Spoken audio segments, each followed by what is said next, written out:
But apparently it's going to be smaller than Rebirth, so I don't know how... Oh my god, I'm flashed again.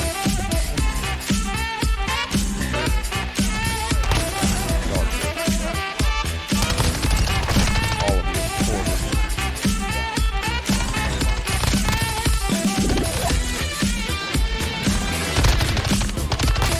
Jesus Christ. Yeah, so obviously that intro clip wasn't anything too crazy, but I just kind of wanted to show off how good the MX-9 is so far, how good it's been treating me. I also tried recording this last night around 2 in the morning, and I literally gave up halfway through because I was incredibly tired and there was no energy, so the video basically would have sucked. But before I start, I wanted to actually bring something up. So somebody left a comment on my last video, and I said that I would respond to him in my next video because it was just too much for me to type out. So first of all, thank you for the comment. I do appreciate that a lot. And he said, another great video, my friend. I was wondering, since like myself, you're going through Orion, how are you finding the SBMM affect you? For me, it's just a few good games and a few bad games. Currently, myself got 44 out of 51 guns gold, and yes, I got platinum launchers first over everything. So I actually took the liberty of drawing up a chart. So this graph kind of represents how skill-based has been affecting me in Modern Warfare. So right here, we have performance, and then down here, this is each individual game. So over here is where it started out. These are just my first couple games. Obviously, I wasn't very good, so it was just average, and then it dipped down because, again, I wasn't very good at all. And then when you hit the middle here, it dipped down a lot, and then a couple weeks ago, it went up pretty high, and it was staying up there for about a week, and then about a week ago it's just been slowly declining ever since. I'm literally not even gonna play Shoot House. I don't know what I'm thinking. Because of how sweaty Shoot House has gotten, I literally don't even want to play it anymore. And they also took out Headquarters for some reason, which I don't understand why, because Headquarters actually played really good on that map. Also, I have a new controller coming because this thing is basically done in, because it's just the fact that I was able to attack sprint there is incredible to me. But yeah, it's pretty much done, so I got a new scuff coming. Probably gonna take a while because it's around Christmas, so yeah, this is not gonna come quick. But that was a very like rough kind of draft type of thing to explain what's going on with the SBMM. Realistically, it's like usually 2 bad games, and then I smash 1 game, and then it's getting smashed for 2 games, and then I'll do bad for 2 more games. That's basically like the gist of it. I absolutely can't stand skill-based matchmaking the way that the system is set up, and I'm always gonna hate it, and I'm always not gonna understand why it's in there. And then there's gonna be people like, oh, you just want to smash the bots. I went into so much more detail in one of my other videos. It was a video when I explained like all the problems that I had with the MW2 beta. At the end, I really went on a tangent about it, skill-based, and like really went in depth on it. And the problem with it, like the main problems. The only part of skill-based that I understand and that absolutely should be a reason that it needs to stay to some degree is the very low bracket for people who have disabilities or are quite literally like missing limbs. People who, no matter what, like it's not going to be fair for me to go up against and play against them. Like, that's not fair at all. That bracket needs to stay. That's understandable why that's in there. That should always stay, and that should have always been a thing, but obviously it wasn't until Modern Warfare 2019. So I don't have a problem with that. And it's not even that I have a problem getting absolutely destroyed in some games. It's, what is this? What is this? Why is there 3? Why, wait, what?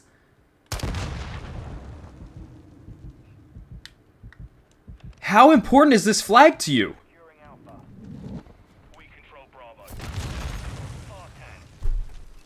That was the third one that didn't go off. It said I have a problem with me not being rewarded for it at all, and the fact that I would do good with something like a sniper in comparison to the average player, and then I would have to switch to a red gun because I'm getting placed in lobbies with people who are getting the same score per minute as me using a red gun while I'm using a sniper, and the cycle just goes on. If you don't understand that, then you really just shouldn't have a say on skill-based at all, because you have no idea how it actually works. I made a video about a year ago, well over a year ago actually at this point, called "This is what reverse boosting looks like in Warzone," I think. This is what reverse boosting looks like in COD or Warzone, something like that. This lobby's going like really slow. I don't like this at all. And that video was not an exaggeration at all. That wasn't like I did good in some games and then I wanted to like clickbait it or something. No, that was literally me reverse boosting. Let me explain what happened. So my friend that I would play Warzone with like every single night, and I still play with him pretty much every night on this game too. Something happened with his Activision account where he lost access to it for like a couple days or something like that. He was working on getting it back. So since all I was really playing at the time was Warzone, he just went ahead and made another Activision account, and you know, we were able to play again and it was fine. Since we had racked up so many hours so far on his other account, we were getting placed into a bracket with skill base that, you know, was pretty good. People who play every single night, you know, it's gonna be higher than normal. So when he made this new account, I was actually really excited because it dawned on me that we were gonna get placed into lobbies with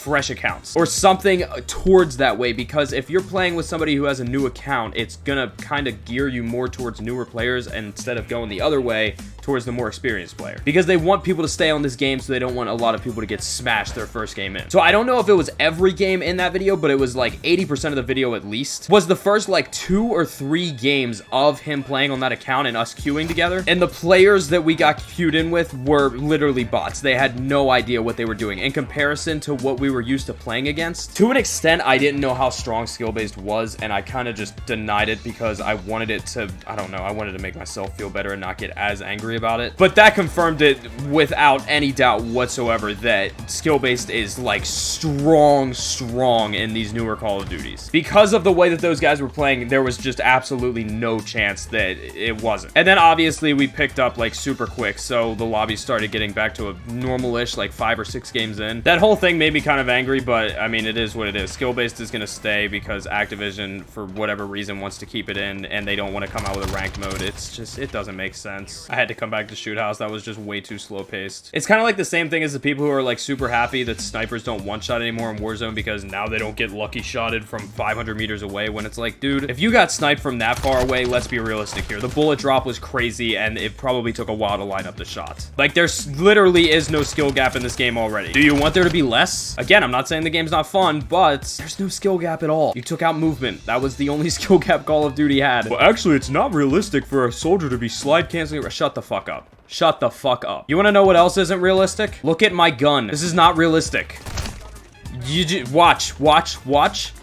I just respawned. That's not realistic. Call of Duty is not realistic. It was never supposed to be a super realistic game. I've said it a million times. There's realistic shooters out there. Battlefield is much more realistic than this game. I can tell you that right now. It also has a fraction of the success that this game has. The most realistic part about Call of Duty is the accuracy and detail to actual guns and the campaign. You don't get 7 kills in war and then you get to call in a Harrier strike. That's not how it works. You're just brain dead, that's all. And here's the thing about keeping skill-based in the game. It's not necessarily the skill base was never there in Call of Duty, because I'm pretty sure it was, I think, and a lot of people would agree that it was there just a little bit. It's the way that the system works off of just your last few games, and it just constantly is putting you in different brackets all the time, which is not how a normal ranked system works when it comes to like skill-based. CSGO, if I'm ranked global and I have a bad game, I don't get put into a bad game after that, or a lobby full of like worse players. My rank has to drop, so I have to consistently do bad. The same way that I have to consistently do good to reach a higher rank. I don't play one good game and then my rank jumps up 5 ranks. It doesn't work that way in League. It doesn't work that way in Rainbow. It doesn't work like that in any actual ranked game. And even the ranked Call of Duty playlist, it doesn't work like that either. Like, it's okay to admit that you're worse than some people at the game. I'm not the fucking best. Now, do I believe that I would beat a lot of people one-on-one? Yeah, that's why I talk shit. I've literally done it. I've done it several times. I have a video of me doing it. Realistically, I think the best thing they could do for this game is probably remove aim assist altogether, just to have some kind of skill gap. But at this point, I'd rather have it taken away so that there isn't really anything that people could combat that argument with and say, oh, you only won because of aim assist. Actually, it's just his aimbot. All right, man. I mean, you have no idea how aim assist works at all. If anything, aim assist itself's not broken. It's rotational.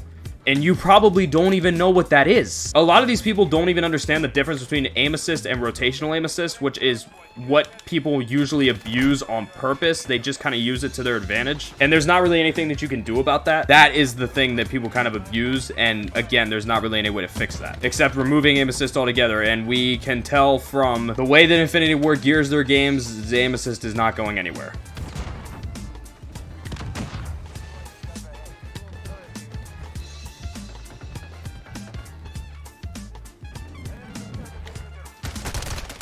Dude, like, what are you doing in there? What the fuck is this guy doing?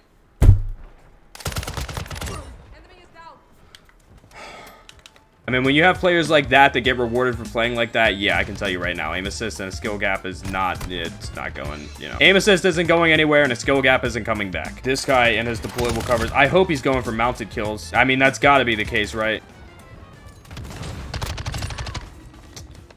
Go ahead and hold this. I'd rather waste all my ammo shooting this guy's body than not.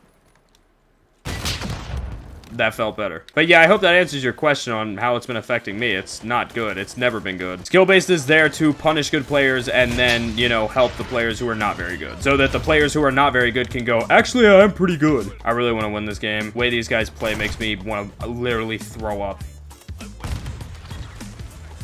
I don't like to complain as much anymore about these games because I know that's like all the Call of Duty community is known for, but at the same time, it's like, dude, there's just so much wrong with the way that the game works. Skill-based has literally made it a point where if somebody posts a good clip, the top comment on it is usually nice bot lobby. I actually get lobbies where they shoot back. That joke's not overused. It's actually hilarious. It's so fucking funny. It's like, no, you're probably just not good, or he did just get a lucky lobby. Like, generally good players don't get clipped. It doesn't mean it never happens though. I have this problem where the enemies dodge my bullets. Like, okay, nice. You just watch the fucking clip. I'm telling you right now, if people like Pomage and Testy, I think I've said it before, if Pomage and like Testy and those kinds of people were coming up around this era and like weren't already established, oh my god, it would be a fucking chaotic nightmare in their comment sections. Even now, they get accused of hacking all the time just because, you know, they stream and they're good. And there's no way that people who play for 10 plus hours a day could possibly be that good. That's like calling LeBron James a cheater because you could never do what he does at basketball. You could never come back from a 3-1 deficit in the finals. So there's no way that anybody else could. Like, are you even listening to yourself? Like, yes, there are people who do this for a living. They obviously put in a lot of time. They're gonna be better than you. They're gonna be so much better than you that you can't even fathom. That's why they're in the position that they're in. Like, do you not use your brain? Like, this cannot be a new concept to people. I don't know. I don't get it. There's literally not a shred of brain activity happening in some of these people's heads. I'm telling you right now. I can promise it.